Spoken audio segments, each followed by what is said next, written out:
लाज न आवत आपको दोरे आयु साथ, धिक धिक ऐसे प्रेम को कहाँ कहूँ मैं नाथ। अस्थि चर्ममय देह मम तामे ऐसी प्रीत, तैसी जो श्री राम में होती ना तो भवभीत। सभी भक्तों को राधे राधे। आशा करता हूँ आप सब कुशल व स्वस्थ होंगे। तो आज हम उन महान पुरुष के बारे में चर्चा करेंगे जिनका श्री राम कथा को हमारे करीब लाने में बहुत बड़ा योगदान है, जिन्होंने अनगिनत प्रसिद्ध ग्रंथों की रचना की है, जिनमें है गीतावली, दोहावली, श्री रामचरितमानस, रामाज्ञा, प्रश्नावली, विनय पत्रिका, हनुमान बाहुक, श्री हनुमान चालीसा, कृष्ण गीतावली आदि। जी आपने बिल्कुल सही सोचा।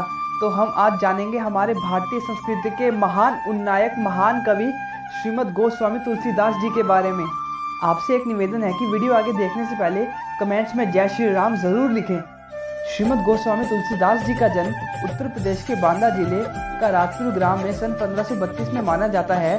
उनके पिता का नाम आत्माराम दुबे था तथा माता का नाम हुलसी था। यह सूर्य पारणी ब्राह्मण थे। इनका जन्म अभुक्त मूल नक्षत्र में हुआ था। माना जाता है जो बच्चा इस नक्षत्र में पैदा होता है वह अपना या अपने माता पिता का अनिष्ट करता है। इसी कारण इनके माता पिता ने इनका परित्याग कर दिया। कुछ समय तक इनकी माता हुलसी की दासी चुनिया ने इनका पालन पोषण किया। इनका बचपन अनेक आपदाओं के मध्य में व्यतीत हुआ। दासी चुनिया की मृत्यु हो जाने पर बालक तुलसी को सौभाग्य से स्वामी नर हरिदास गुरु प्राप्त हो गए। उनके गुरु की कृपा से तुलसीदास जी को वेद पुराण और अन्य शास्त्रों के अध्ययन और अनुशीलन का अवसर प्राप्त हुआ। समय पश्चात तुलसीदास जी अपने गुरु के साथ काशी आ गए। वहाँ पर स्वामी जी ने इन्हें वेद, वेदांत, दर्शन, इतिहास, पुराण आदि में पारंगत बना दिया। वापस अपने गांव आकर तुलसीदास जी ने पंडित दीनबंधु पाठक की सुपुत्री इलनावली से विवाह किया। तुलसीदास जी अपनी पत्नी के प्रेम मोह में फंस गए और उन पर इतने आसक्त रहने लगे कि एक बार इनकी पत्नी मायके चली गई तो यह भी उनके पीछे पीछे वहां पहुंच गए। कि पत्नी ने बड़ी लज्जा महसूस की और बोली, लाज न आवत आपको दोरे आयु साथ, धिक धिक ऐसे प्रेम को कहाँ कहूँ मैं नाथ। अस्थि चर्ममय देह मम तामे ऐसी प्रीत, तैसी जो श्री राम में होती ना तो भवभीत। अर्थात उनकी पत्नी उन्हें कहती हैं, स्वामी आपको इतनी भी लज्जा नहीं आई कि आप इतनी दूर मेरे पीछे पीछे यहाँ तक पहुँच गए। अगर आपने इतना ही प्रेम श्री राम के लिए दिखाया होता तो वह भी आपको मिल जाते। तुलसीदास जी अपनी पत्नी की इस प्रताड़ना से सारे सांसारिक बंधन तोड़कर श्री राम भक्ति में लीन होने के लिए प्रयागराज होते हुए काशी पहुंच गए। वहां पर वह श्री राम कथा का उच्चारण करने लगे। उन्हें अपनी तपस्या से हनुमान जी के दर्शन हुए। उन्होंने हनुमान जी को श्री राम जी के प्रत्यक्ष दर्शन करने की अभिलाषा जताई। हनुमान जी ने उन्हें चित्रकूट जाने की सलाह दी। चित्रकूट जाते समय मार्ग में उन्हें दो सुंदर राजकुमार घोड़े पर जाते हुए दिखाई दिए। वह उनकी सुंदरता पर इतने मोहित हो गए कि उन्हें एकटक देखते रहे। हनुमान जी ने उन्हें सारा भेद खोलते हुए बताया कि वह दोनों राजकुमार और कोई नहीं बल्कि स्वयं श्री राम और श्री लक्ष्मण थे। यह सुनकर तुलसीदास जी बहुत पछताए। फिर एक दिन चित्रकूट के घाट पर तुलसीदास जी चंदन घिस रहे होते हैं। तभी वहां पर दो सुंदर बालक आते हैं और उनसे चंदन की मांग करते हैं। फिर तुलसीदास जी उन्हें चंदन देकर अपने माथे पर लगवाने लगे। तभी वह हनुमान जी तोते के रूप में आए और बोले, चित्रकूट के घाट पर भई संतन की भीड़, तुलसीदास चंदन घिसे तिलक देत रघुवीर।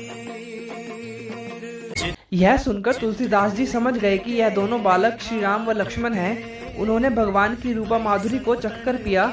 इसके बाद भगवान श्री राम अपने भाई लक्ष्मण सहित अंतर ध्यान हो गए। तुलसीदास जी के इष्ट देव राम थे। तुलसी चाहत जन्म भाई रामचरण अनुराग, यह उनके जीवन का परम आदर्श रहा। श्री राम के प्रति तुलसीदास जी की अटूट भक्ति भावना की अभिव्यक्ति ही उनके व्याख्या ग्रंथों का विषय है। भगवान श्री राम के आदेशानुसार गोस्वामी तुलसीदास जी पुनः अयोध्या आए और उन्होंने संवत 1631 की माधुमास की रामनवमी को श्री रामचरितमानस की रचना प्रारंभ करी। इस महान काव्य की रचना में उन्हें 2 वर्ष 7 माह और 26 दिन का समय लगा। समाज में श्री गोस्वामी तुलसीदास जी के प्रारंभ में निरंतर वृद्धि को देखकर पंडित लोगों में उनके प्रति ईर्ष्या पैदा होने लगी। उन्होंने रामचरितमानस को चुराने के लिए चोर भेजे। चोरों ने देखा कि गोस्वामी जी की कुटिया के बाहर 2 राजकुमार पहरा दे रहे हैं। वह वहां से डरकर भाग गए। तुलसीदास जी को जब इस घटना का पता चला तो उन्होंने अपने घर का सारा सामान जरूरतमंदों को देकर अपनी पुस्तक अपने मित्र टोडरमल के यहाँ सुरक्षित रख दी।